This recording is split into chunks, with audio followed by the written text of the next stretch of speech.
चौपाल। बाल चौपाल। सहकार रेडियो पर ढेर सारी मस्ती और जानकारियाँ।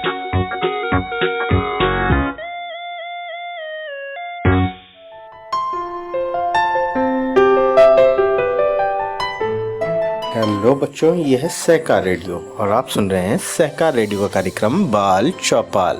बाल चौपाल की ज्ञान विज्ञान की श्रृंखला में मैं हूं आज आपका साथी कौसर, जो आपको सुनाएगा एक सच्चे हीरो की कहानी जिसने हवा से बिजली बनाई। तो यही है आज की हमारी बाल चौपाल का शीर्षक, उस लड़के ने हवा से बिजली बनाई। तो चलिए शुरू करें, लेकिन उससे पहले मैं आपसे माफ़ी मांग लूँ क्योंकि काफ़ी समय के बाद आपसे मुलाकात हुई, बीच में कुछ व्यस्त था। कोशिश करूँगा कि अब मुलाकातें रेगुलर हों। तो चलिए शुरू करते हैं इस हफ्ते का बाल चौपाल।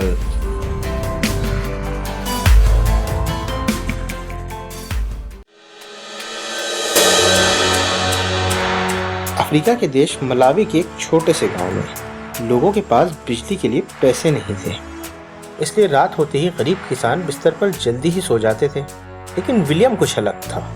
सपने देखने के लिए उसके लिए अंधेरा ही सबसे अच्छा था। विलियम को जुगाड़ करके चीज़ें बनाने में बहुत मज़ा आता था। उसने बोतल के ढक्कनों के पहियों से ट्रक बनाया था जो उसके बिस्तर के पास पड़ा था। जब विलियम रेडियो पर संगीत सुनता तो वो उसे खोल कर देखने की कोशिश करता कि उसमें वाद्य यंत्र बजाने वाला बैंड कहाँ छिपा है। अगर मुझे संगीत सुनाई दे रहा है तो फिर बैंड कहाँ है? दादाजी की जादू की कहानियाँ भी उस अंधेरे कमरे में उसके कानों में फुसफुसाती रहती।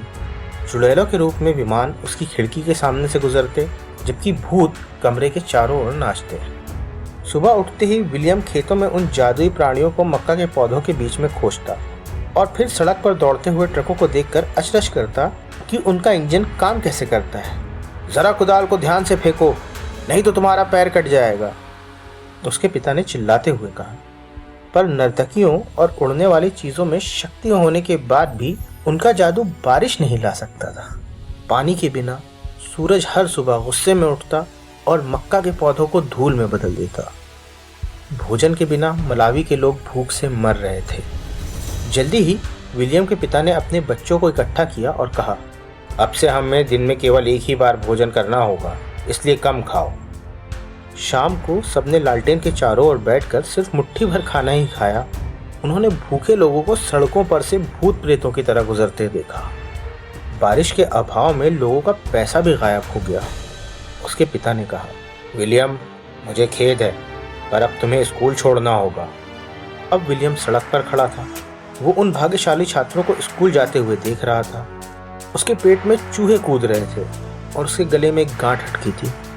हफ्तों तक अपने दुख को भुलाने के लिए वो आम के पेड़ के नीचे ही बैठा रहा।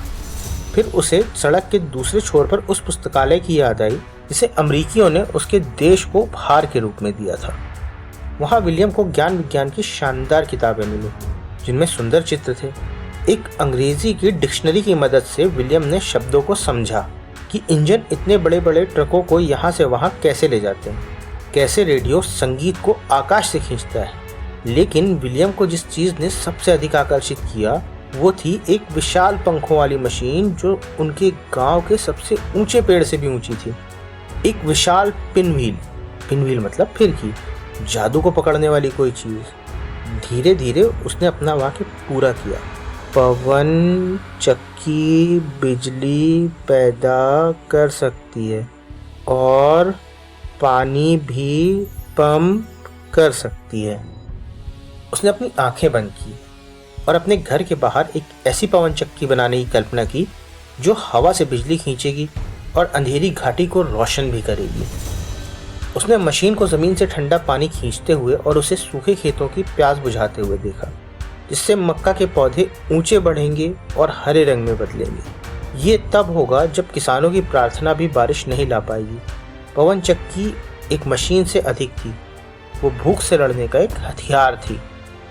मैं हवा से बिजली के उत्पादन करूंगा, वो फुसफुसाया। कबाड़ के मैदान में तमाम लोहे के पुर्जे लंबी घास में जंग लगे खजाने की तरह बिखरे पड़े थे।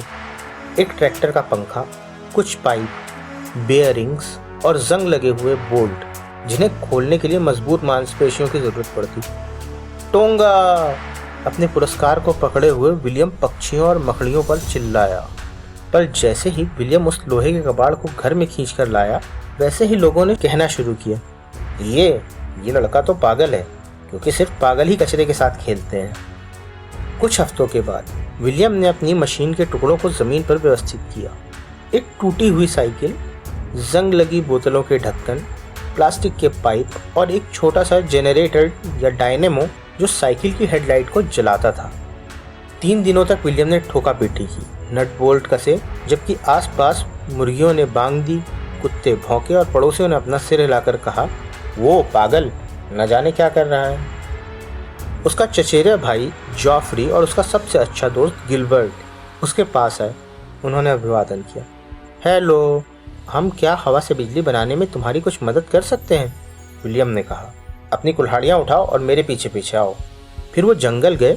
उन्होंने अपनी तेज कुल्हाड़ी से नीलगिरी के या यूकेलिप्टस के पेड़ों के तनों को काटा। फिर हथौड़े से कीलें ठोक ठोक कर उन्होंने लकड़ी की एक टावर बनाई। ऊपर खड़े होकर विलियम चिल्लाया, उसे ऊपर उठाओ।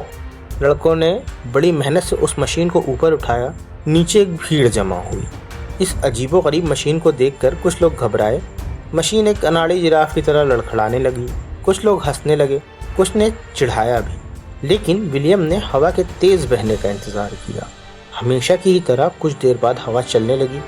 पहले हवा हल्की चली, फिर तेज आंधी चली। लकड़ी की टावर हिलने डुलने लगी, पर मशीन के पंखे गोल गोल घूमने लगे। दुखती हुई उंगलियों और भूख से पीड़ित विलियम ने अपने अंधेरे कमरे में एक छोटे बल्ब को तारों से जोड़ा। बल्ब शुरू में सिर्फ टिमटिमाया और फिर सूरज की तरह तेजी से चमकने लगा। वो चिल्लाया, कमाल, मैंने हवा से बिजली बनाई है। बहुत बढ़िया, एक आदमी चिल्लाया। जिन दर्शकों को कुछ शक था, अब उन्होंने भी तालियां बजाई और जय जयकार की। विलियम को पता था कि वो सिर्फ शुरुआत थी। बिजली भूखे पेट तो नहीं भर सकती थी, लेकिन पवन चक्की सूखी जमीन को पानी से सींच जरूर सकती थी। उससे वो अनाज पैदा होता जो लोगों का पेट भरता। हवा से बनी बिजली मेरे देश को खिला सकती है, विलियम ने सोचा, और ये सबसे शक्तिशाली जादू था। ये कहानी है विलियम कामक्वम्बा नाम की एक छोटे से लड़के की, जिसका जन्म 1987 में मध्य मलावी में विम्बे गांव के पास हुआ। मलावी और अफ्रीका के बाकी लोगों की तरह विलियम के पिता ट्राइबल एक किसान थे। कामक्वम्बा परिवार एक प्रकार की सफ़ेद और मीठी मक्का उगाता था, जिसे वो दलिये की तरह हर भोजन में खाते थे। उस दलिये को वो निशिमा कहते थे। कपड़े, दवा और अन्य आवश्यक चीज़ों के लिए अतिरिक्त पैसे कमाने के लिए वो राजधानी लिलोंग्वे में बेचने के लिए तंबाकू भी उगाते थे। क्योंकि उनका एकमात्र भोजन ज़मीन से आता था, इसलिए मौसम में कुछ भी बदलाव या बीज या उर्वरक की कीमत में परिवर्तन उनके लिए गंभीर समस्याएं पैदा करता था। साल 2001 और 2002 में ठीक ऐसा ही हुआ। गंभीर सूखे में मलावी के अधिकांश मक्का के खेत झुलसकर मर गए, जिनमें विलियम के पिता का खेत भी शामिल था। कुछ ही महीनों के भीतर पूरे देश का भोजन खत्म हो गया और लोग भूखे रहने लगे। वो एक भयानक अकाल था। रोज केवल एक भोजन खाने से विलियम, उसके माता पिता और 6 बहनों का वजन कम होने लगा। कुछ समय बाद विलियम के पिता भूख से अस्थायी रूप से अंधे हो गए। मलावी में 10,000 से अधिक लोगों की उस अकाल में मृत्यु हुई, जिसमें विम्बे गांव के भी कई लोग शामिल थे। स्कूल फीस के भुगतान के लिए पैसे नहीं होने के कारण विलियम को स्कूल छोड़ना पड़ा, लेकिन इधर उधर भटकने की बजाय वो एक पुस्तकालय में जाने लगा, जिसे अमेरिकी सरकार ने शुरू किया था। वहाँ उसने विज्ञान पर किताबें पढ़ी जो उसे बहुत पसंद आई। विलियम अच्छी अंग्रेजी नहीं जानता था, इसलिए डिक्शनरी का इस्तेमाल करके उसने उन शब्दों का अर्थ जाना जिनके चित्रों ने उसे आकर्षित किया। उन चित्रों में एक पवन चक्की भी थी। पवन चक्की के बारे में लिखा था कि वो बिजली पैदा कर सकती है और पानी के पंप चला सकती है। मलावी के अधिकांश लोगों की तरह विलियम के माता पिता के यहाँ बिजली नहीं थी। पानी के पंप से वो पिता के खेतों की फसलों को सींचता था, फिर उन्हें कभी बारिश पर निर्भर नहीं रहना पड़ता। मैं एक पवन चक्की जरूर बनाऊंगा, विलियम ने सोचा। विलियम ने अपनी पवन चक्की को बनाने के लिए जिन पुर्जों का इस्तेमाल किया था, उसमें था एक ट्रैक्टर का पंखा, एक शॉक अब्जॉर्बर, एक टूटी हुई साइकिल का फ्रेम जिसमें एक पहिया गायब था। ब्लेड के लिए उसने आग पर प्लास्टिक के पाइप पिघलाए, उन्हें चपटा किया और फिर आरी की मदद से उन्हें सही आकार और घुमाव दिया। जनरेटर के लिए उसने डायनेमो का उपयोग किया जो एक छोटी बोतल के आकार का था। उसमें तार की एक कॉइल के अंदर एक चुंबक तेजी से घूमता था और बिजली पैदा करता था। इसे विद्युत चुंबकत्व के नाम से जाना जाता है। जब हवा तेज चलती तो पंखे पैडल की तरह काम करके टायर को घुमाते, जो डायनेमो के अंदर कॉइल को घुमाकर करंट पैदा करता। डायनेमो से एक तार विलियम के कमरे में आया और वहां उसने एक छोटे बल्ब को जलाया। उस समय विलियम सिर्फ 14 साल का था। आखिर में विलियम ने अपनी पवन चक्की का उपयोग कार की बैटरी को चार्ज करने के लिए किया। उससे वो अपने माता पिता के घर में 4 बल्बों को जला पाया। लेकिन पानी को पंप करने का उसका सपना कई साल बाद ही पूरा हुआ, जब उसने अपनी ग्रीन मशीन का निर्माण किया। उसकी मदद से वो अपने घर के पास से एक छोटे से कुएं से पानी खींचकर अपने माँ के बगीचे को सींच सका, जिससे उन्हें पूरे साल भर सब्जियां मिली। सन 2007 में विलियम को कुछ पत्रकारों ने खोजा और तंजानिया में टेड सम्मेलन में बोलने के लिए आमंत्रित किया। विलियम कभी हवाई जहाज में नहीं बैठा था और न ही उसने कभी इंटरनेट देखा था।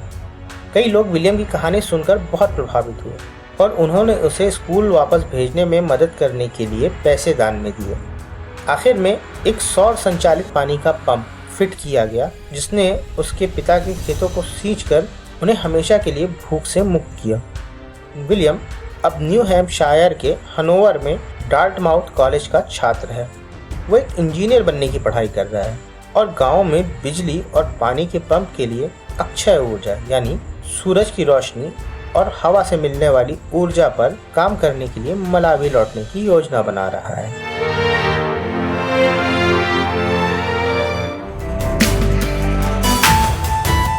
तो बच्चों, ये था इस हफ्ते का बाल चौपाल, जिसमें कहानी थी विलियम की, जो एक छोटे से गांव में रहता था, लेकिन उसकी सोच बड़ी थी। उस सोच से उसने न सिर्फ अपने गांव में एक पवन चक्की बनाई, बल्कि पूरे गांव का नक्शा ही बदल दिया। इससे हमें ये तो पता चलता है कि विज्ञान की सहायता से हमारे अंदर अगर चाह हो तो हम कुछ भी कर सकते हैं और अपने जीने का तरीका भी बदल सकते हैं। इस लेख को हमने लिया था ऑनलाइन पुस्तकालय से। आपको ये लेख कैसा लगा? कमेंट बॉक्स में लिख के हमें ज़रूर बताइएगा। अगर आप ये कार्यक्रम पहली बार सुन रहे हैं और हमसे जुड़ना चाहते हैं तो व्हाट्सएप ग्रुप से जुड़ने के लिए 9617226783 पर नाम और ज़िला लिखकर भेजिए। फेसबुक से जुड़ने के लिए हमारे पेज को लाइक कीजिए, या फिर अगर आप हमसे यूट्यूब पर जुड़ना चाहते हैं तो हमारा चैनल सब्सक्राइब कीजिए। अधिक जानकारी के लिए हमारी वेबसाइट www.सहकाररेडियो.com देखिए। इसके अलावा अगर आज के लेख से जुड़ा आपका कोई प्रश्न है तो उसे कमेंट बॉक्स में लिखिए। मैं यथासंभव आपके हर प्रश्न का जवाब देने का प्रयास करूँगा। और अगर आप किसी विषय पर कोई लेख सुनना चाहते हैं तो वो भी हमें कमेंट बॉक्स में लिख के बताइए। हम कोशिश करेंगे उस विषय से संबंधित कोई ना कोई लेख ज़रूर बनाया जाए। तो बच्चों, आज के लिए बस इतना ही। मिलते हैं अगले हफ्ते फिर से किसी ऐसे ही कार्यक्रम में। तब तक के लिए मुझे यानी कौसर को दीजिए इजाज़त। अपना ख्याल रखिएगा, खुश रहिएगा। बाय।